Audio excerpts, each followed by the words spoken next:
محبی غیوروی 56 ساله تابستان امسال خودش تنها 4000 خشت این خانه را ریخت. نه تنها زنان تاجیک بلکه کم مردان چون این کار را میکنند. هیچ کس نداشتم برای همه اومده همینجا در شلوغ کشورنای اومده در اینجا من غش ریختم. با کمک همسایه ها خشت های ریختش را چیده این خانه را بنیاد کرد.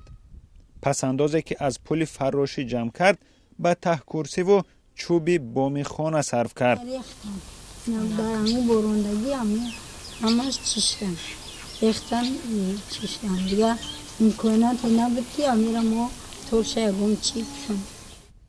برای پوشاندن بام خانه پولش نرسید. بیم دارد که از بارش زیاد مهنتشان برباد می رود. هر شب خواب نمی کردم. گریه می کردم که همین رشته من پاگیده ریختی.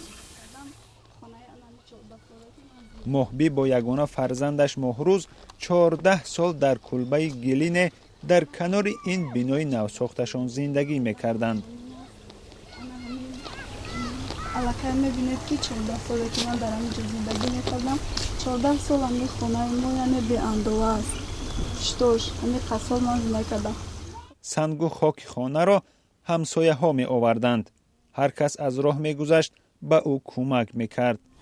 من نگذارم تا گذشت بودم که غیر و موقعی خانه می روشد از سببی که هیچ کس نروشتنش موقعی که خونه دید همین رو یوردم کرده. مهروز غیورова در کالج تربیت جسمانی شهر دوشنبه که آنجا را ختم کرده است هم معلم است و هم فراشی می کند. در دهه کار نیافت و می باید زیاده از 150 کیلومتر را طی کرده به جای کارش رسد.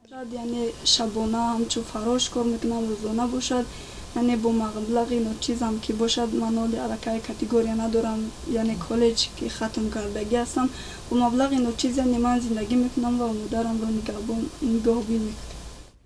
در پیش سرمایه شدید است. مادر و دختر در هراسند. خانه بی بامی که با زحمت ساخته اند و لنگار می گردد.